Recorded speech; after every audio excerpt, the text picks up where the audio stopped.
Hello' ছাত্ৰ ছাত্ৰীসকল, তোমালোকে চোৱা, মই কৈছিলোঁ তোমালোকক কুশল কোঁৱৰৰ বিষয়ে মই তোমালোকক কেইটামান কুৱেশ্যন লিখি দিম। চোৱা, তোমালোকে আজি মই লৈ আহিছোঁ HS ফাৰ্ষ্ট ইয়েৰৰ এইখিনি, ঠিক আছে। এইটো HS ফাৰ্ষ্ট ইয়েৰৰখিনি তোমালোকে চাই লোৱা। কুশল কোঁৱৰৰ বিষয়ে কেইটামান আহে। কুশল কোঁৱৰ কোন শ্ৰেণীৰ নাটক? বুৰঞ্জীমূলক নাটক, ঠিক আছে। কুশল কোঁৱৰৰ পিতৃৰ নাম কি? সোণাৰাম কোঁৱৰ, ঠিক আছে। অথবা সোণাৰাম কোঁৱৰ কোন? কুৱেশ্যনটো এনেকৈও তোমালোকক দিব পাৰে। তোমালোকে কুৱেশ্যনটো মানে ওলট পালট কৰি চাই ল'বা, ঠিক আছে। যে সোণাৰাম কোঁৱৰ কোন আছিল? কুশল কোঁৱৰৰ পিতৃ আছিল। চাই ল'বা এনেকে, ঠিক আছে। তাৰপিছত চোৱা, গোমধৰ কোঁৱৰ কোন আছিল? প্ৰথম অসমীয়া শ্বহীদ, ঠিক আছে। কুশল কোঁৱৰৰ আজো ককা আছিল, অথবা কুশল কোঁৱৰৰ আজো ককা কোন আছিল? কুৱেশ্যনটো এনেকৈ দিব পাৰে, গোমধৰ কোঁৱৰ হ'ব সেইটো, ঠিক আছে।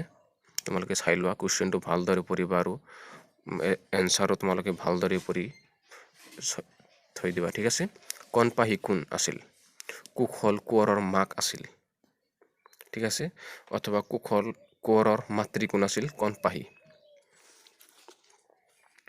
চাই থবা এনেকে তোমালোকে, কুশল কোঁৱৰৰ মাক আছিল।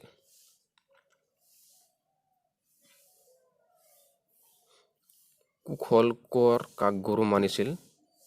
মহাত্মা গান্ধীক। কুশল কোঁৱৰ কি বাদী নেতা আছিল? অহিংসাবাদী।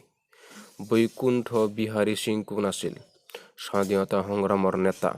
তেওঁৰ ঘৰ বিহাৰত আছিল। অথবা বৈকুণ্ঠ বিহাৰী সিঙৰ ঘৰ ক'ত আছিল? এনেকৈ দিব পাৰি কুৱেশ্যনটো। চাই ল'বা, তেওঁৰ ঘৰ বিহাৰত আছিল, ঠিক আছে। কুশল কোঁৱৰৰ উকিলজনৰ নাম কি? উকিলজনৰ নাম কি কুশল কোঁৱৰৰ? তাৰাপ্ৰসাদ বৰুৱা।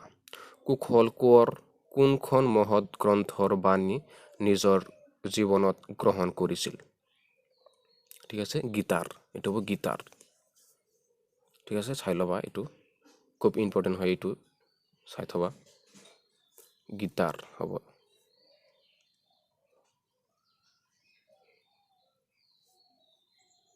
এইবোৰ নোট কৰিবা, নোট কৰি তাৰপিছত মুখস্থ কৰিবা, ঠিক আছে। যিকোনো এক্সামৰ কাৰণে মুখস্থ কৰিব পাৰা।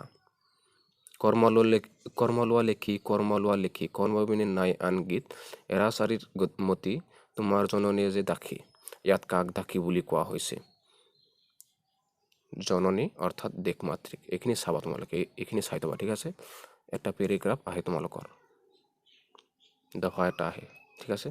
এখেতসকল আমাৰ মানে অসমৰ লোকশিল্পী, মানুহজনৰ মান ৰক্ষা কৰা চৰকাৰী কৰ্তব্য, এইদৰে কোনে কাক কৈছিল? কুশল কোঁৱৰে দাৰোগাক কৈছিল, ঠিক আছে। চাই থবা, পঢ়ি থবা এইটো। সেয়ে মই কৈছো গোপ সাপৰ বংশ, তেজে তেজক খেদে, বজা কলৰ উৰিয়ে দি ক'ত মালভোগ ওলাব ছাৰ। এইদৰে কোনে কাক কৈছিল? ঠিক আছে। গাঁওবুঢ়াই কুশল কোঁৱৰৰ বিষয়ে দাৰোগাৰ আগত কৈছিল। গাঁওবুঢ়াই কুশল কোঁৱৰৰ বিষয়ে দাৰোগাৰ আগত কৈছিল। এইখিনি চাই থবা, ঠিক আছে। আৰু অলপ আছে তোমালোকৰ, সেইখিনি দি দিওঁ মই, ঠিক আছে। তোমালোকে নোট কৰি তাৰপিছত মুখস্থ কৰিবা। চোৱা, তোমালোকে কুশল কোঁৱৰৰ পিতৃ, এইখিনি তোমালোকে পাইছা। কুশল কোঁৱৰৰ মাতৃ পাইছা। কুশল কোঁৱৰৰ পত্নী কোন আছিল? চোৱা, কুশল কোঁৱৰৰ পত্নী, এইটো তোমালোকৰ আহে।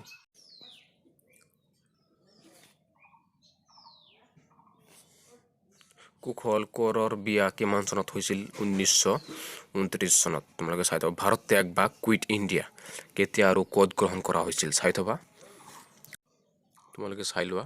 বম্বে, ঠিক আছে। জালিৱানৱালাবাগৰ হত্যাকাণ্ড অথবা হত্যা কেতিয়া হৈছিল? তোমালোকে চাই লোৱা।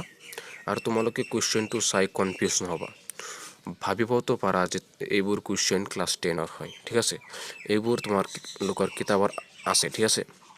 তোমালোকৰ যিটো অসমীয়া কুশল কোঁৱৰৰ কিতাপ, সেই কিতাপৰ পৰা মই তোমালোকৰ এইবোৰ কুৱেশ্যন মই সংগ্ৰহ কৰিছোঁ, তাৰপিছত তোমালোকক দি আছোঁ।